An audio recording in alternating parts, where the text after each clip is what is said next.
Welcome everyone to today's Force Friday.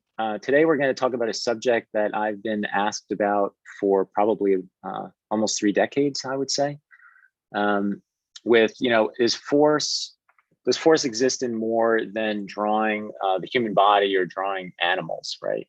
And I want to say I think it does, and we're going to figure out how that's even possible or why that's possible and how to represent it.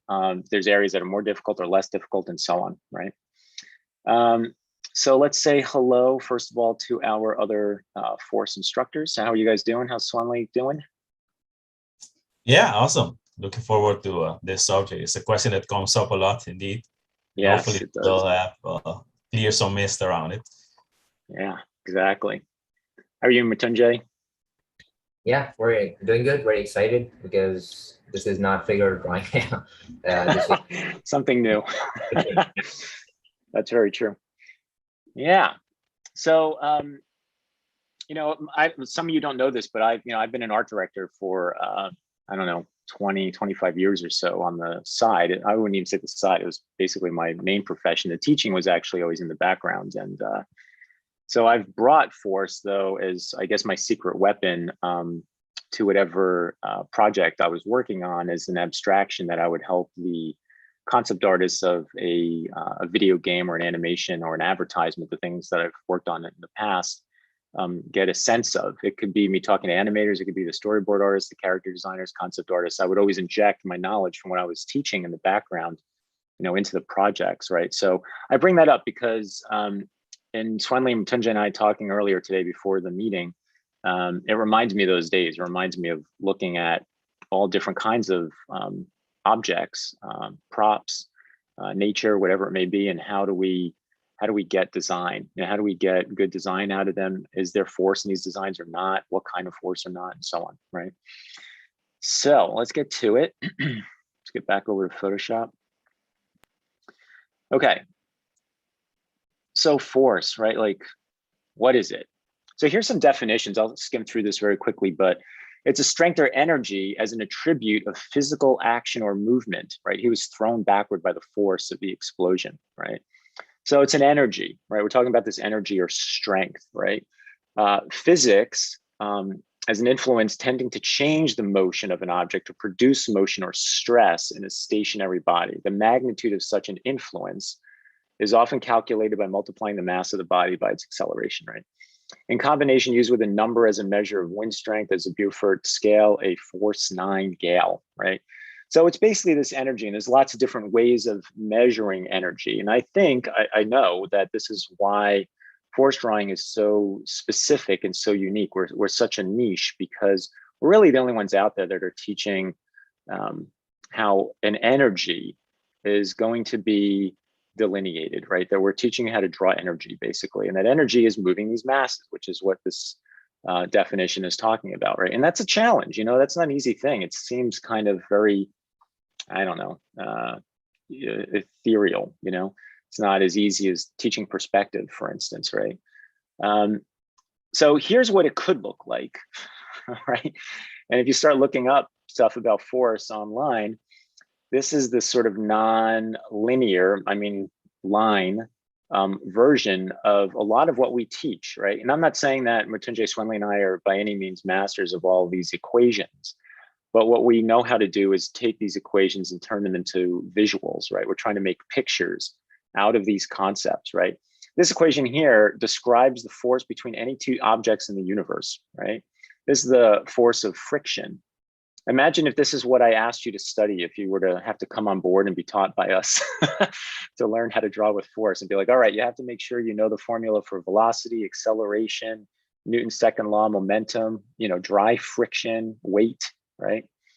So we try to do this through something more artistic, which is the act of using line, right? Because I do think in celebration of Halloween, if we all were focusing on these equations, we'd probably end up looking something like this, right? So to push into this whole idea of force, I do want to go to one other master that I have to say is actually very greatly affected my life and my career, ironically, but also will give us another view of what force is, right? So let's take a jump over here really quick. For my ally is the Force, and a powerful ally it is. Life creates it, makes it grow. Its energy surrounds us and binds us. Luminous beings are we, not this crude matter. You must feel the Force around you. Here, between you, me, the tree, the rock, everywhere. Yes, even between the land and the ship.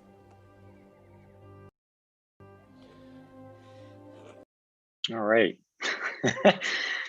I've been dying to show that. Like I said, it's probably been 25 or 30 years of people asking me if there's a connection between Force drawing and Star Wars. I would say if there's any connection, I didn't grab the idea of the term Force for the books from Star Wars, but there is this connection. I think there is a connection around Star Wars and what Force means in Star Wars, with saying it's this energy across things. You know, it's he's kind of talking more from a Buddhist standpoint, and also like life force. And you know, I don't want to get into religion, of course, because that's not what this is about.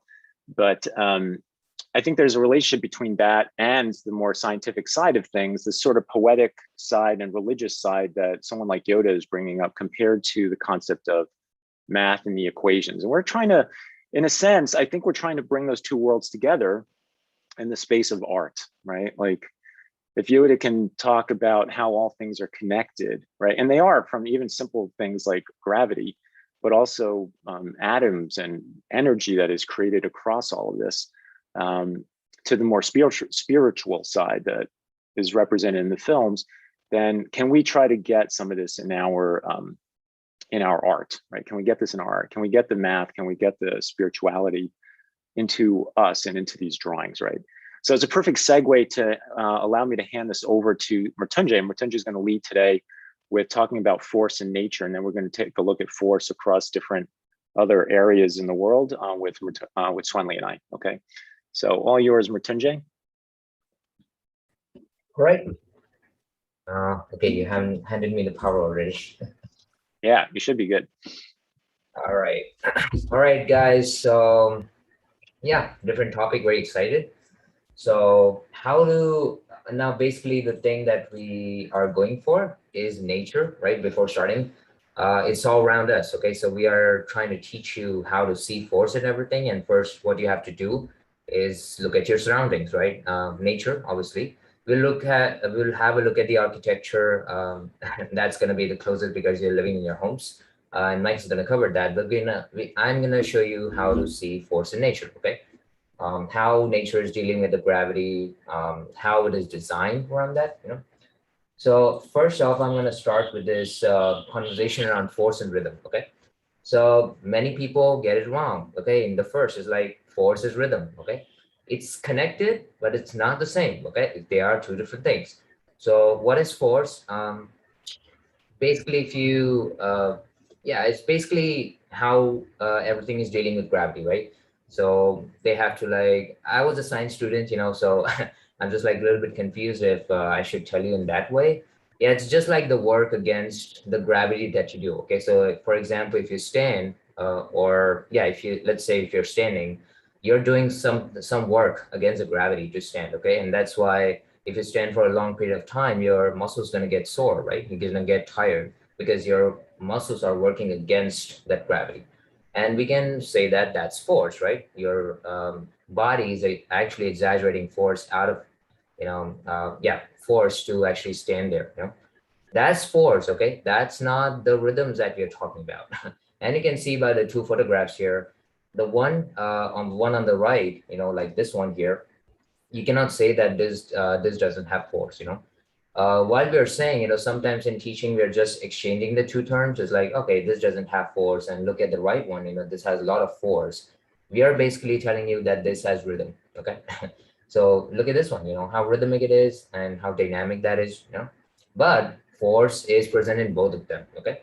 And this is the same concept that we're gonna be looking at in the nature, okay? So remember that Force and rhythm are two different things.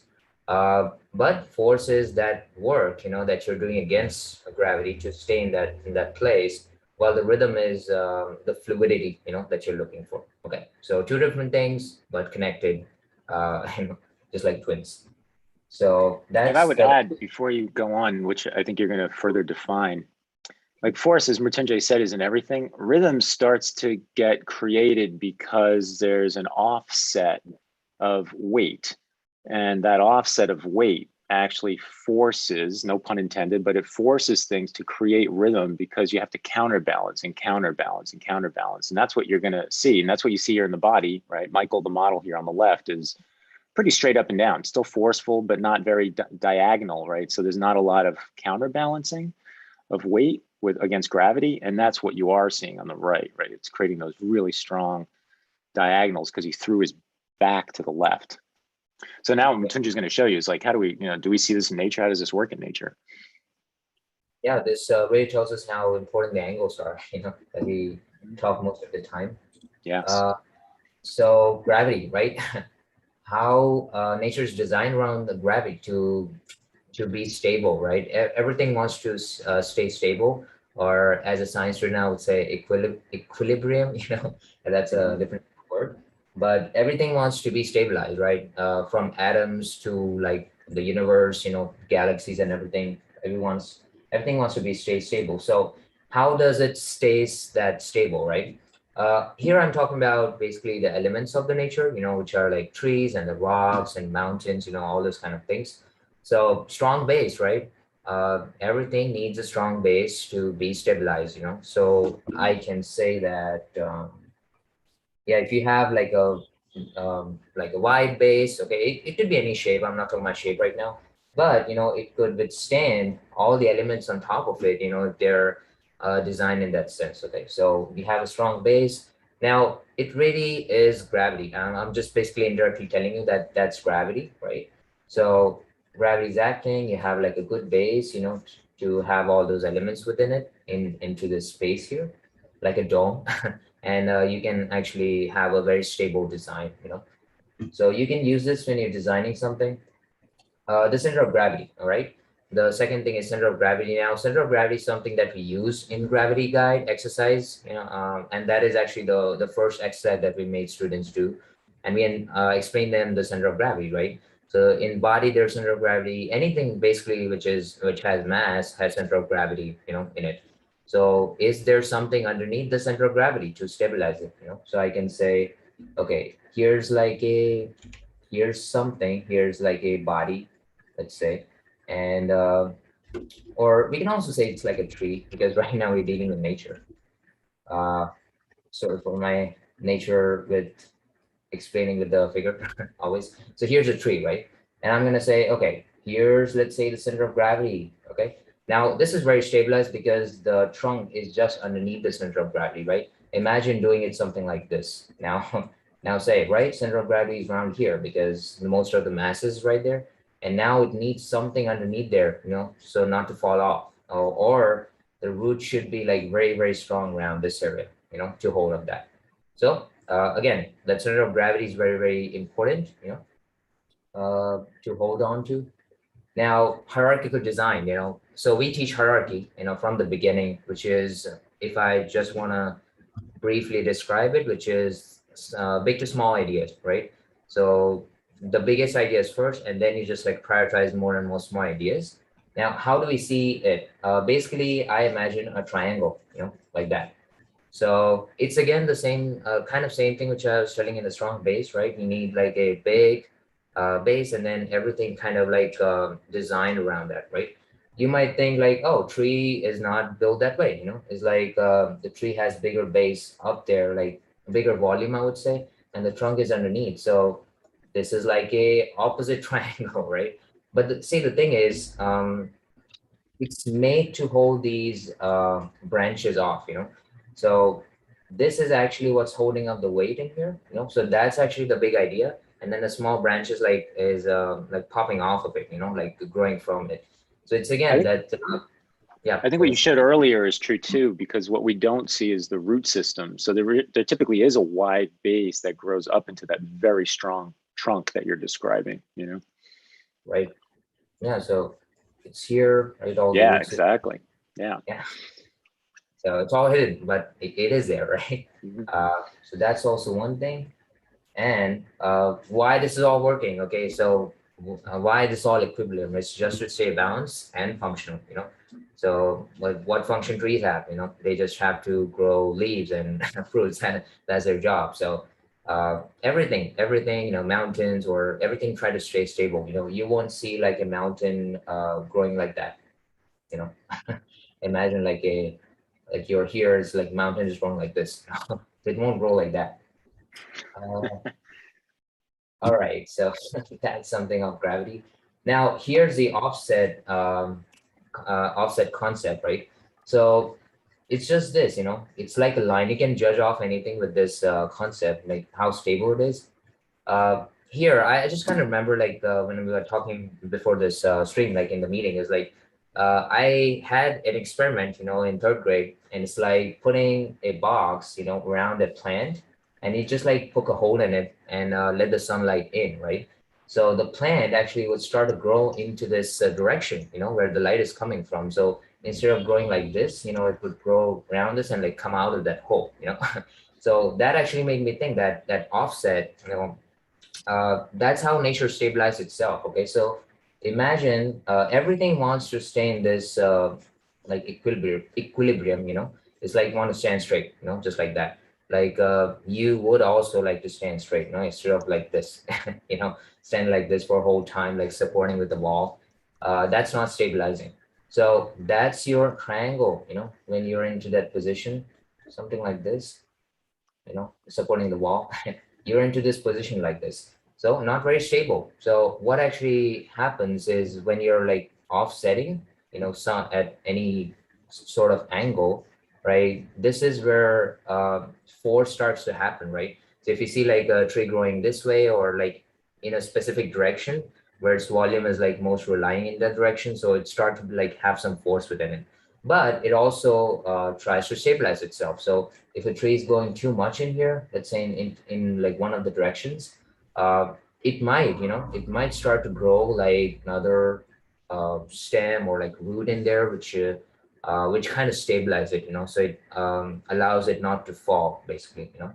So Mike was actually telling a story, you know, in his like backyard, he has like this like tree like going like this, you know, and they had like put something underneath, you know, like Yep. a yeah, something underneath. They have to build in something to just so that it doesn't snap off, you know, from this point in Yeah. any. On a funny note, you know, you were saying before, like everything is its job is to grow. Really, everything's job is to procreate, right? So trees and flowers, it's like it grows fruit, it grows something that's going to create babies from it, right? So animals come along and they eat, you know, in our backyard, we had this fig tree, which is what Matunjay is describing. And, you know, crows come over there, squirrels come over there and they grab those seeds, they eat the food, they poop out the seeds, seeds ends up in some other area of the backyard and all of a sudden another fig tree grows, right? So somehow its children have moved from the tree. And this tree, what I was saying to Matunjay and Swenley before we came on today is it kind of committed its own suicide, right? Because it grew on this really strong arc, so it destabilized itself. And by destabilizing itself, it swung all the way to the left because it was trying to get to the sunlight in the yard. But it could never come back from that. It grew so far, it committed so far to one side that it's going to kill itself. So as a higher, a more highly evolved intelligence called human beings, we went over there and said, okay, you know, we had a tree guy come over, an arborist, I think that is, came over and built like a sort of triangular structure that rests under the tree because now the tree can keep growing, right? We've created a new trunk for it basically, and it can hang over that. Yeah, something like that. Right. And then that allows it to extend even further, and a lot of its weight can keep growing that way with no problem, right? Because otherwise, in time, it would rip itself out of the ground at its roots on the bottom right corner, right? So kind of interesting how it's not smart enough to know that it had to counterbalance. It was so committed to the sunlight that it, like I said, it's going to kill itself, you know? Yeah, it created and studied force. Exactly. Exactly. So remember, offsetting something, it's going to create force, but you just have to counterbalance it with something, if you want to keep it stabilized enough. All right, now we had, yeah, okay, I just forget to show this one. Yeah, so see, again, there's a lot of cool types of designs, in nature. You can see in the first one, it's the kind of commentary. Now what species, I don't know what species it is, but yeah, just like common kind of shape. We are just talking about shapes here. Here, look at this one, like how cool the design is. Again, look at the hierarchical design it has. It has a strong base, right? So all of its center of gravity lies in this shape here. Now I'm talking about this one. And then it has like all these like smaller ideas like secondary and tertiary like branches and kind of grows from that. But we can make it more forceful. That's the thing. This is still having this egg kind of shape, which and it's not offset basically. So it's still like this. If you see holistically, it just feels like a straight line in there. This one, it's something in the middle. It has kind of that shape, big base in here. It's very stable, right? It's very, very, very stable. And again, it's made out of that hierarchical design, and it has some force. Like you can say like the rhythm. Again, I'm just gonna use both the words differently today. So it has like some rhythm in it. You can feel the rhythms in it. Something like that. That's why it's in the middle. Now look at both these trees, look at this one and look at this one here. Now we start to get some force out of it. We can see that torque motion in there, which we usually talk in the figure, that's kind of twisting or torque, those kind of like rhythms in there. So look here, like how this tree is like flowing around here like that. It's like that. This one is even far better. It's like doing a very great job of like showing this like force in it, and rhythm at the same time. It's something like that's very, very, very forceful, right? So nature has all sorts of designs, that you can use. And here I'm saying like you can use them to design something. Okay. Again, these are some of the designs. Now we started to get some force in here as well. The angle is not offset, right? Again, it's that in that equilibrium state, so it's again feels straight, but yeah, it has some force, like some rhythms in it, like that. Now this one, yeah, these are very weird, like very crooked trees. So I've read about them, like nobody knows why they're growing this way in that certain place. But what they're actually doing is they started to grow and they just go in the direction of the gravity first, which is like bottom, like lower down, and then they just start to just rapidly grow upside to the sky basically. So this is the rhythm that every tree in that space, and that if you just search for crooked tree forest or something, you'll find this one. Okay. Uh, Very weird, right? I would just like freak out, if I see that, somewhere. And interesting at the same time. So, and here it goes, So pretty sure that, like wind, basically wind has affected these trees. But look at the offset, that it's had. It has like this kind of thing. If I just want to simplify it in the best one, in the briefest one, this is the thing that I'll go for. Look at the angle in there. And obviously, because it's in a vast field and there's so much volume, underneath in there to support it, that's why it's like staying into that shape. Okay. So these trees are affected by the wind, and they're not like coming back to their original state, for some reason. So it always looks like there's like super strong wind, going on in there. But if you see like those kettles, grazing the grasses, you feel that the wind is not that strong, at this time when this photo was took. So the original shape of those trees have been changed to this.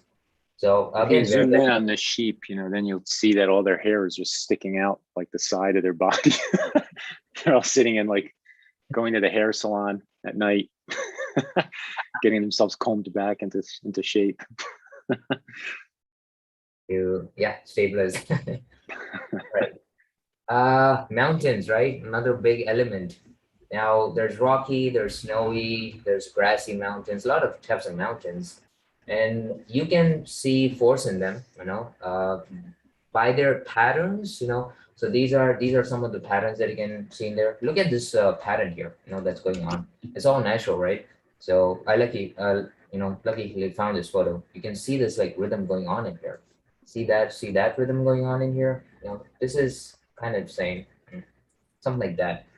And see all this rhythm, going on inside the mountains. Sometimes you can even found it in the contours. Okay, so instead of just looking at a mountain like this, you would look at a mountain which could be something like that. So really, and here also like force shape, yeah, kind of forget to talk about it. So force shape, right? All this rhythm and force conversation is inspired by force shape. Basically, if you try to inject that force shape in there, then suddenly they would become more and more rhythmic, and dynamic. Here also you can find this rhythm in here. It's kind of tough, you just have to really look for it. Here's a rhythm, like kind of an S rhythm that separates this light from shadow here. So you have to really like look for it, in these photographs. Here also look at this rhythm here, look at this rhythm here. So yeah, this is something like you can in the mountains, basically you can just look it up for in the details, inside of it. And very rarely you can find that in the contours of the mountains as well. Here, it's kind of interesting. It just catches my attention. Look at the clouds, how they're just flowing in this one direction due to wind and kind of creating this composition force, in the image. So that's also one more element, like clouds, force and clouds. Grass, right? Yeah, so almost at the end. Grass is one of the best examples of how to use force shape, right? You can see this one feels straight, right? Doesn't feel that rhythmic in there. We started to get this a little bit if we just try to inject a little bit of force, rhythm, and shape in here. Start to get that, and you end up something like this. You end up at a place which looks like this, which is okay, curve on one side. This is considered a straight, really a forceful shape, right? So blade of grass, really, really powerful force shape presenter. All right, that's grass. And then we got rocks, rocks and other elements. You can find them in underwater, you can find them on outer planets and Earth and anywhere, So a great abundant element of the universe. So yeah, you can see in there, again, it has some rhythms in there, some force in here. Now, really, I want you to look at is this triangular design that we are talking about before, something like this. So really, they try to stabilize themselves. And you can see in this image here, these are very different designs, right? Very different silhouettes, but they are built on the same kind of principle, which is to stabilize themselves, which is this, they have a big base, something like that. So they can stabilize themselves and just lie around and relax. Now let's try to draw something. So how much time we got? I think I just A few more minutes. Yeah. So now we see that in some of the elements or in some of the things, nature doesn't have a lot of force, and it have a very versatile range, of shapes. So some has force, some doesn't have. So how you can use this, how you can use all of this information to create something forceful out of nature. Okay, so I'm just gonna try to inject that one. So first of all, offset, right? Very, very important. So if you draw, let's say, a simple tree, I'm just gonna start with a simple design. It's just like how a child would do, like a trunk and something like that. But again, remember that offset is a very, very great example. So let's say I just want to push it in this direction. Okay, I just want to push force in that direction. So I'm going to create a trunk. Okay, let's try to inject some force shape in it, which is I'm using this basically, right? Let's try to do that here. Okay, so I'm taking this angle. I'm just trying to create this force shape in here. See, like that. I'm offsetting it, and I try to design a tree. Very, very simple. Something like this. Now see what's happening. This is really falling off here. This I can say that's the leading edge of the tree kind of falls. At some point in its life. I'm gonna have to create a strong either roots, okay, or I should create something to counterbalance it, which is another like big root, out of this trunk, like the main trunk, and create a volume here. So now it could be stabilized a little bit, more. You see? Now I'm just using all that information to create something very, very forceful, you know. Now I can use torque in it, you know. You can say, okay, I'm just gonna create this kind of shape, you know? See, something like this. And see, yeah, it feels like a little bit crooked, and kind of inspired by those crooked trees in here. But yeah, see, I'm using a different kind of force rhythm in here. I'm using force and I'm using rhythm. Here's a little bit of torque, you know, torque motion, something like this. And then I can create something in here. It's like a more mushroom based tree in there, something like that. So again, using a force shape, kind of offsetting it, is the same way, you know, same way that you would inject like more rhythm in a human body. Okay, so let's say somebody's standing, look at the angle of their shoulders and their hips, you know, it's just like this. So if you just change it a little bit, you know, just like if you just make an angle from the shoulders, if you just draw an angle with the hips and see, it started to get rhythms out of it, you know. And then the one leg would become something like this because this is holding up the weight, another is supporting. So that's the same thing that's happening within here, within all the designs, you know. If you want to draw a rock with having force, you know, you can again offset it a little bit and just do something like this. So that's my general shape. Now I can create some organicness, you know, out of it, something like this. Or it really depends upon the style that you're going for, you know, you can do something like that, you know, see? So that came as a force design, you know, for a rock, something like that. And you can use the grass blades, you know, the four shade grass blades on top of it. Yes. And you can inject force in flowers and you can inject force in the ground underneath, you know, something like that to make it like really a forceful design. Okay. So hope you enjoyed, you know, that's from my side today.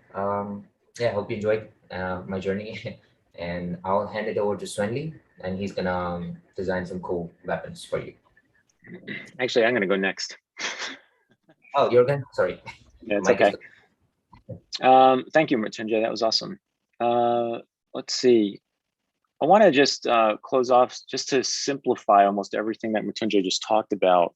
You know, drawing in nature, I think, is it's a huge part of being able to illustrate. If you're going to go into concept art or props or whatever, like nature is a big deal. And I love that Mrityunjay brought up the rocks, for instance, right?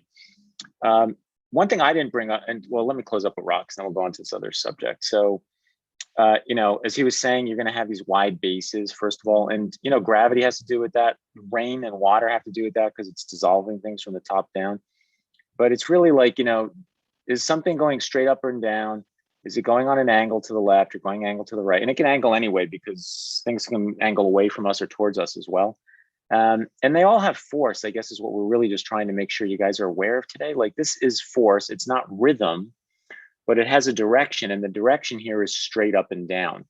You could have a rock that's like this, right? And the rock's like that. Does it have rhythm? No, it's going straight up and down well, not straight up and down, but on a diagonal up and down. So the direction of it is like this, right? In this case, the rock is like this. The direction is like this. So I want you to all be aware, again, and Mrityunjay said this, force and rhythm are different things. And force, to me, I think force is an energy, right? An energy with direction. It doesn't matter if it's an explosion. If it's an explosion and all the energy is coming from a core and it's going out 360 in volume, right? It's exploding all over the place. It's like pushing out, right? And what we try to do is, we're artists here teaching you about something in physics, right? And something spiritual, right? However you want to look at this. And we're trying to say, you know what, there's a particular kind of line that really helps with that. And that takes us to our force line. And why is that? Because innately, again, the line is being drawn in a way that is physical, because it's a line. I have to do something physical to make it happen. But what is it that I do that makes it happen? I'm drawing arrows, right? I go, it starts here. I'm going to come in moving. I'm going to leave, you know, I'm going to push in. I'm going to leave moving. And I'm pointing, right? I'm saying direction, direction, direction, right? And as you all know by now, I hope that there's directional and applied forces, right? So we're thinking about these terms in physics, directional and applied forces, and how they relate to one another in drawing, right? And the more the more energy a line has pushed on it, right, the more it's going to bend. That's real world physics, right? I didn't make that up. I'm bringing this concept to you and saying, recognize it as an artist, right? That you can draw something like physics. Isn't that amazing, right? So amazing that we could draw energy, right? We're trying to draw energy. Where most art education, again, is let's draw nouns, let's draw nouns, let's draw nouns, right? And we're like, no, draw energy, right? I guess energy you could say is a noun, but the action of that object, right? The action of it, that force is power, right? And it's moving and it's going in a direction, which is what kind of, to me, translates it into a verb, right? That it's going in a direction. So, keep this all in mind. Everything has force. Everything's gonna have force no matter what, just because of gravity. If it's man-made or nature-made, right, then it's dealing with it in some way, shape, or form. It has direction. When it has to counterbalance itself is when rhythm kicks in, right? Because something gets pushed left or gets pushed right, and you have to do it again to make it happen. If something is like this is in the books, by the way, right? You have a pole, and I put a giant like half ball over here.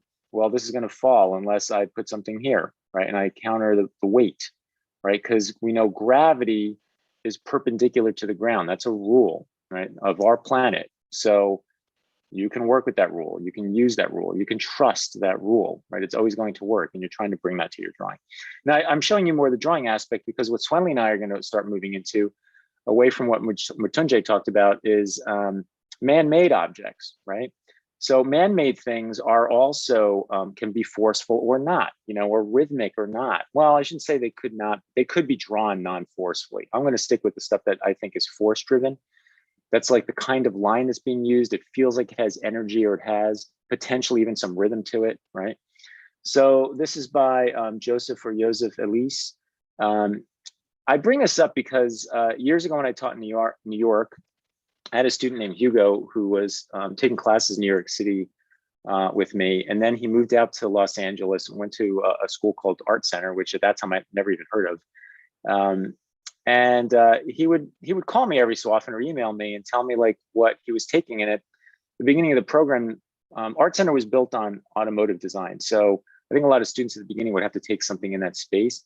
So Hugo was telling me, he's like, God, I can't tell you how awesome it is that I learned force from you, because I'm doing these automotive drawings, and they're called, the term for this is called a speed form. So if you look up speed forms, right? If you look up speed forms, you'll find these kind of like quick sketches of like cars and boats and stuff like that. And, they're drawn like this, like they all start off with just understanding like what's the general sort of, applied force shape that I'm going to make, right? This one is kind of angling down. If I made one like this, right, this is saying it's angling up. It's almost like a steak knife or something, right? So these speed forms, are there to reduce friction, right, to be aerodynamic. And you're trying to come up with these shapes that have applied force in them, as you can see, right? So I was like, wow, that is so cool. I remember that was a brand new thing for me. I was learning from him that what I was teaching was affecting other art avenues, right? So here's some more speed forms. These are from Vincent Montreal. Apologies if I'm butchering your name. But look at these great sketches, right? Again, it's silhouettes. It's about the front of the boat as the apex of force. How is it going to have to cut through the wave? It literally informs you of direction. What's the front, what's the back, based on the shape of it, right? So function is presented in the speed form, right? And it's all about how do things cut through water? How do things cut through air? Because you're trying to reduce friction, because oxygen actually has mass in it, right? It has a certain level of thickness to it that you have to cut through, right? So, we don't want any like drag or anything going on. So there it is in cars and boats, right? We talked about cars and boats in the past as well when it came to silhouette, right? Silhouette showing function. Here's silhouette again, but now I'm showing it to you more through how force does exist in these things, right? It's not just silhouette, but there's force in man-made objects because of the physics of the planet Earth, right? That's how this stuff comes to be, right? So now that takes us a little bit more into some props, right? So since human beings are the ones that inhabit the earth, and we're the ones who are smart enough to like make things of this skill level for ourselves, a new class is created in art, right? A new form of art, a new philosophy, a new discipline called ergonomics, right? Ergonomics is there. It's about designing for human beings, right? How do we design for ourselves, right? So it's said, I would guess, if you went to an art school and you talked to the teacher there doing industrial design, talking about ergonomics, that the best designs out there in the world work well with us, right? That we recognize ourselves, especially if a human's supposed to use it, right? Which is almost everything, really. So look at this chair, right? We look at this chair over here, and it would work, you know? If you look at it, you can figure, you know what, somebody's able to, you know, go over here and sit their butt down in this chair, right? And put their legs out here and put their feet over the edge, right? I could lean back in this chair, right? It's got a back for me, right? And it's supporting my upper back, right? No accident. Imagine if this was only down here, then I would bend at the lumbar region and fall over the back of the chair, right? So that wouldn't work too well. So it's designed to be very stable, right? How do I know that? Well, I'd say it's pretty darn stable because it has a very wide base, right? Mrityunjay talked about this. This has 4 points, 1, 2, 3, and 4, right? You could see the like square that they make. And there's a square up above that's going to support me. So they're pretty rigid. It's like a box. I'm sitting on a box. Notice the subtlety of this. Notice the back legs kick out a little bit. So they're not straight up and down. Why is that? Because when you sit down, you lean most of your weight back, right? Your torso is not over the center of your legs. It's towards the back over your hips, right? Because your butt is actually more over here and your tendency is going to be to want to lean back.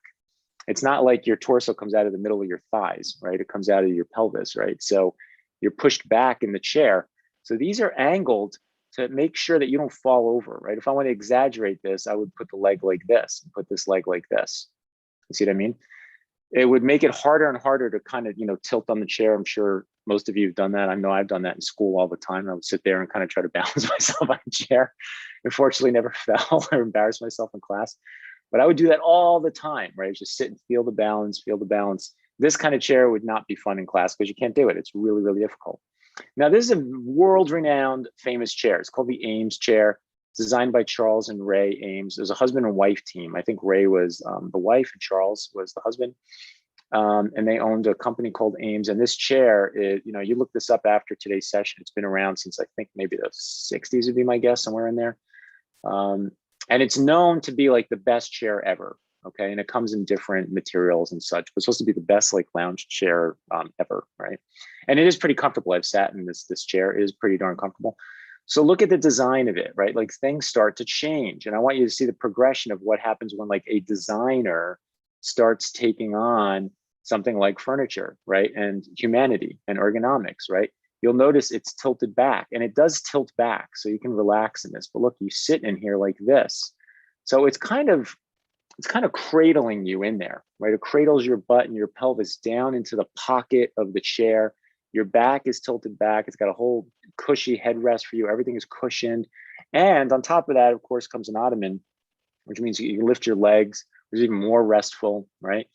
Interesting that it's got a tiny little bar at the bottom, not very sturdy. Oh, well, that's because we're going to put these pieces of metal all the way out here like a starfish and create a very wide round base to make sure you don't fall. So to get back to force, is this forceful? Yeah, it's forceful, right? Is it rhythmic? No. Does it deal with force? Yes. I'm having to deal with gravity. I'm having to deal with the weight of the human body. I can make it rhythmic. I could potentially push the ergonomics of this even more and make it more fluid. But it doesn't necessarily have to be that. This pole is forceful, straight up and down. It's a force line. It's about structure and solidity and how it's going to support all the weight above it, right? You'll notice the shape of the legs on this chair. It's no accident that these legs are not just straight little skinny poles with the foot there. Notice that they're triangular, right? They're like this because that shape is thicker and stronger at the base and then narrows down. So it allows for more tension, more strength to hold up that center bar and then work its way and kind of disperse the weight of the body down through the leg to the foot, right? No accident. That's good design. So talking about chairs that are maybe pushing into ergonomics, right? I know we all love going to the dentist, but here's a modern day dentist chair. So notice the more ergonomic it gets, the more it starts to look like us, right? Like this, I wish airplane chairs looked like this, you know, right? It's like airplane chairs, they like the lumbar region usually goes in instead of pushing out like this chair does over here, right? And it actually pushes your head forward. I guess it's because of safety more than anything, but it's not comfortable, that's for sure, right? But this looks like, you know, your back can arch into this, right? The lower back would arch into the seat. It's got the, you know, the curve of the legs, right? And the sweeping down to the feet. It's got a headrest.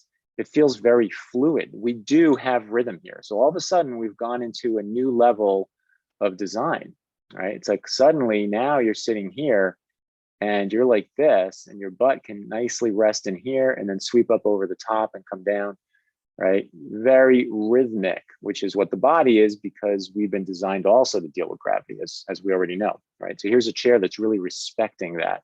Even notice the light, you know, like the light here, they put this long rectangle. This could be anything. There's some lights that are round, right? So on.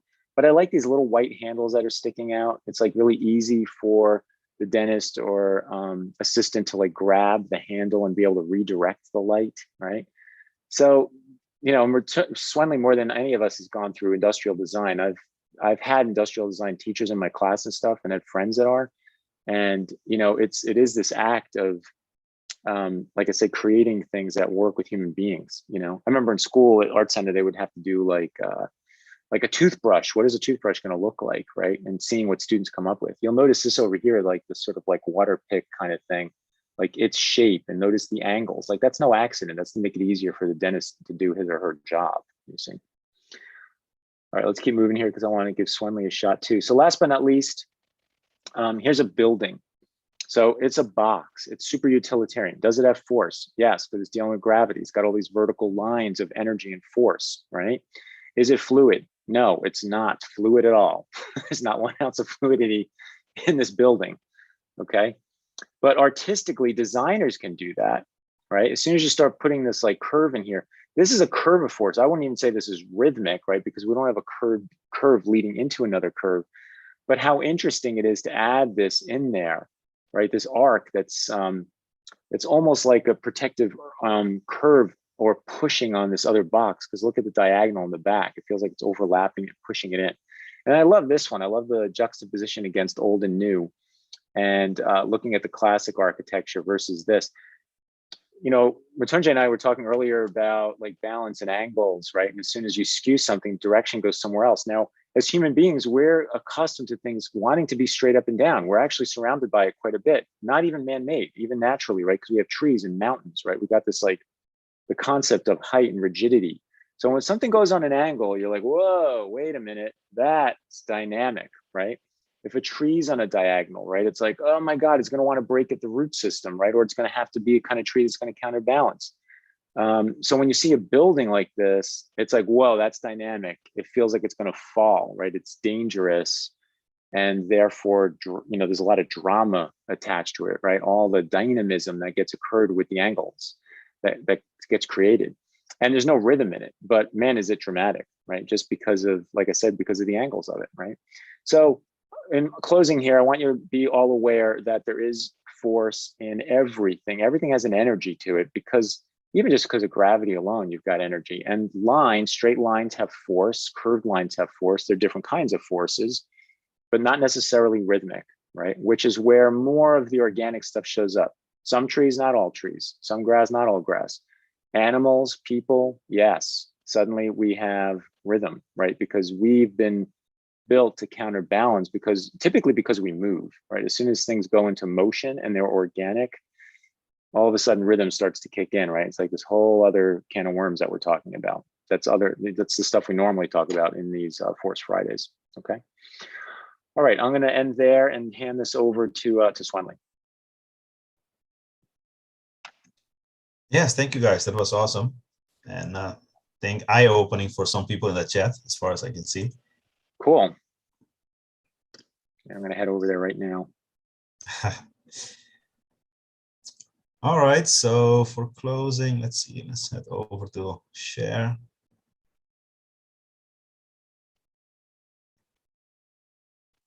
Right, can you guys see my screen? Yes. All right, so Man-made objects, right? I picked an axe, just because I've been doing a lot of video game designs and, it was inspiring. So, as a concept artist, let's say, for example, you get an assignment to design an axe, for a character in game. So first of all, you want to go and do your research and understand how they work, because I think Jason stated in the chat, if you understand how something works, it makes it easier to design, because now all of a sudden you have all this criteria, that you have to take into account in order for the design to be functional, for it to be able to do its job. It's not just random. So let's see. Let's wait for Clip Studio to cooperate. All right. So first of all, function. You need to understand how something works. What's its job? Like, why does the object exist to begin with? Again, it's not random. Everything is for a purpose. So the function of an axe is to cut or to split something. So its design is based on that. Form has to follow function. So in order to cut or to split, you need to be able to create a certain momentum. Momentum is a force that causes an object to move and keep moving. So here is a physics formula, which I think most of us are familiar with, from physics class, if you ever took it. And that is that the length of the handle is determines the amount of momentum that you can create with the swing. So the greater the distance, which is what D stands for. And I put this like dot here because around here is where you would grab it most of the time if you want like the maximum amount of momentum. Like you wouldn't grab it here, the tip, because it would be easy to for it to slip out of your hands. So this distance right here creates a lot of momentum, and funny enough, the F stands for applied force, the force that is applied, and this is curved. So this is actually the directional force. And the force that you apply here on this blade parts, it creates a leading edge for that axe, which is the direction in which that blade is moving. So it's really about understanding the physics of things, and you don't have to get super complicated like Mike talked about at the start. We just want to understand enough to enable us to analyze and understand and extract the necessary information for these things, so that especially as designers we can use in objects of our own creation. So let's go to the next slide here. So yeah, design, the handle size is relative to the purpose. If you look at this one right here, this is a throwing hatchet. Notice that it's much smaller. Like imagine trying to do the same thing that you would do with a throwing hatchet, but with this axe right here. Like just holding it like this would be, you would need to have like bodybuilder arms to keep that up, and yeah, indeed. And for throwing it, it wouldn't be practical. It wouldn't be functional. That's the word. It wouldn't, like this design wouldn't serve the purpose of this design. So it's much smaller. This is quite small. Again, imagine if this blade, imagine if we have the same handle, but all of a sudden we decide, okay, we're going to hang a blade to that is this size, for example. It's kind of ridiculous, right? Again, because it doesn't work. And that's what force deals with, function relative to gravity. This would be way too heavy. Your wrist would probably snap if you try to hold that. So small hatchet for throwing. This is a slightly larger one. This is the type that is usually used to like cut or split wood. And this one is interesting because as a concept artist, I was imagining, okay, imagine if this was a character in game, and look at the length of this handle, right? This is quite long and the guy has a shield. So I can imagine it would be easy to like defend and like counterattack from behind the shield because of the range that this length of the handle gives you. You know, if you had a small hatchet like this, and you would like expose yourself to danger, you know, if you have to attack from behind the shield, you wouldn't have the same range. You know, so all interesting things to think about when you're designing something. You know, the design has to be relative to the purpose, always. You know, if it looks cool and it doesn't do its job, then it's pointless. You know, imagine a chair that looks cool, but it falls apart the instant you sit in it. Like, who cares how cool it looks if it doesn't work? See, a couple of minutes left. So the handle and the blade shapes, you know, like Mike brought up this centrifugal force. You want to say something about that, Mike? Yeah, I was just going to say, you know, a lot of man-made objects that are handled by our hand, what we were building up is centrifugal force, which is based off of a center and then going in a circle, right? The amount of energy that gets generated by that. You know, if we take axes out of this for a moment, I'm sure you've all seen at the park in the last 20 years, you know, they come up with this design where when people go to the park with their dogs, they have this little like tennis ball thrower, and it kind of is shaped like the middle axe, right? It's got a little bit of a rhythm in it. And it's because it extends the length of your arm, and it has this arc plus the length of your arm to create a larger arc when you throw something, which actually gives you more power than you would anatomically have based on the length of your arm, right?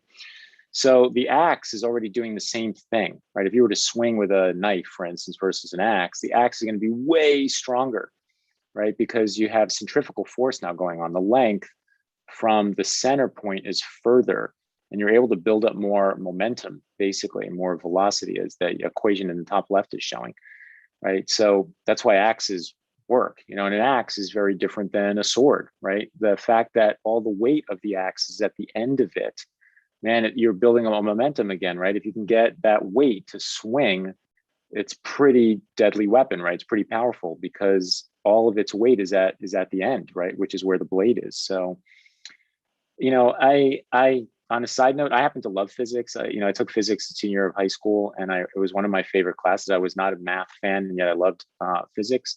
So, and physics, and then when I went to Disney Animation, right, physics comes back into the picture again. I think if you want to learn force, not like you have to love physics, but you have to have an understanding. You have to have some understanding of how the world works, just general ideas. You got to be aware of things, not only for the sake of force, but as Ms. Swemley has brought up a few times today, its function, right? How do things work? Or Jason in the chat was talking about, I think if you draw or confront ideas, you know, creative problems that you have to solve, force is a great way to do that because we give you these bigger tools to think, how does this thing work, right? From that comes the design of the actual object itself, right? So yeah, so try to just keep that in mind. Thanks, Swemley. Yeah, indeed. Thank you, Mike. So yeah, same as the design of the blades, you know, again, it's shaped based on its function. If we just shape this out, notice that this is a forceful shape. You know, we have a clear straight here, and this is the curve. In this case, the curve is concave, you know, then there's like a cutout, you know, out of that shape. So we could, well, and like, curve of the blade too, right? The edge is really important. Like we talked about the other day when we were brainstorming about what we wanted to talk about this week. And by the way, if Simon is out there, which I don't know if he is, he actually emailed me, which is one of the reasons for doing this today. So thank you for being the last sort of student push I needed to have this topic go public. But we talked about what if the blade was straight, right? It was perpendicular or parallel, let's say, to the bar. That would be pretty difficult. You know, it's like you would have to hit something perfectly perpendicular. It'd make it a lot more difficult to use it, right? So there's an arc on the blade, which means you have more room to hit something from different angles than just dead on. Look at a guillotine, right? Like a bad guillotine would be one that has a straight blade, right? They're usually on an angle because it's easier for it to cut on a 45 than it is to hit something on perpendicularly, right? It's easier to cut into something. So again, all of this, my point is just it all comes from function. If you guys were working with me, and let's say I was art directing on a video game and we had to make axes and someone came in with something that doesn't work functionally, that's the important conversation to have. It's like, hey, all right, you designed this thing, but explain to me, how's it gonna work, right? How does this thing actually work, right? Yeah, Yeah, indeed. So to close, yeah, let's say you have to create a weapon for a character in the game. You know, the first question, one of the main questions is how will the axe be used in game? You know, if the character has to throw it, most likely you want to go with something that is more like a throwing action, like we saw earlier, you know?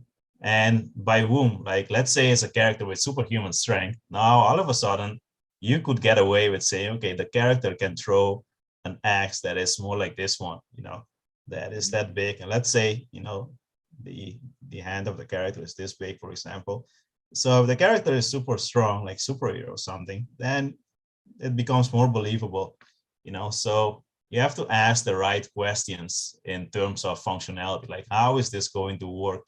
If you don't know that, even if you have to like come up with the answers yourself, you know, if it's not clear in the briefing, if you don't know this, it's going to be very hard to design, you know. And on the other hand, when like, you know, when you have pushed the design too far, when you break its function, you know. So let's say you design an axe and let's say the handle is like this, and then you're going to say, okay, I'm going to put a blade on that is like this, you know, and this is the design that you come up with.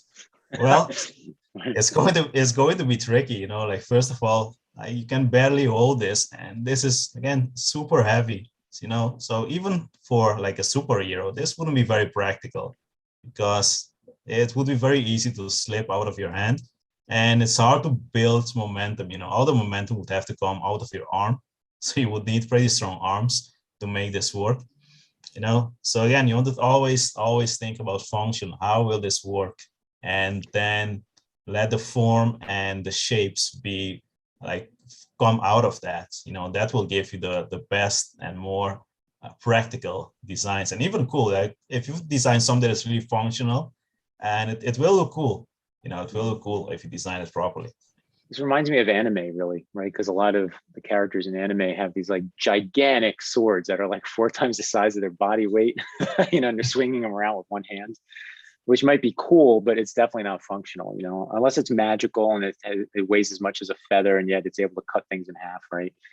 But it starts to break the rules of physics, you know? Yeah, indeed. And most of the time, these characters are superhuman, you know, and that's Right. why they can get away with it. You know, it's not like a normal human wielding the stuff. Yeah. So if you want to break all function, just make only superhuman characters so they can just do anything. And all this conversation we just had today, just throw it right out the door. Create whatever you want. You know? All right, let me stop the share. Sure. All right, everyone. Let's take I haven't taken let's take a last look really quick at if there was any other notes in the chat that I might have missed. Ninja swords tend to be short, disguising. Yeah, that's right. Let's see, Redacted's on a rant here. Could also be repurposed, create amazing back scratcher. We got Jason back in there for sort of like an all-purpose ruler.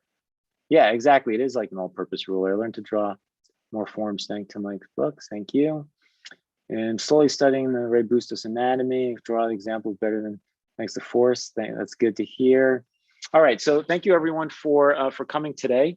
We will see you next Friday, right? And if you celebrate Halloween, have an awesome, exciting, scary, and safe Halloween weekend. All right. Thanks again, Mrityunjay and Swenley, for all your help on. So hopefully, having explained that Force is all around us, and we will see you guys next Friday. Take care. Bye bye. Bye See you bye. guys.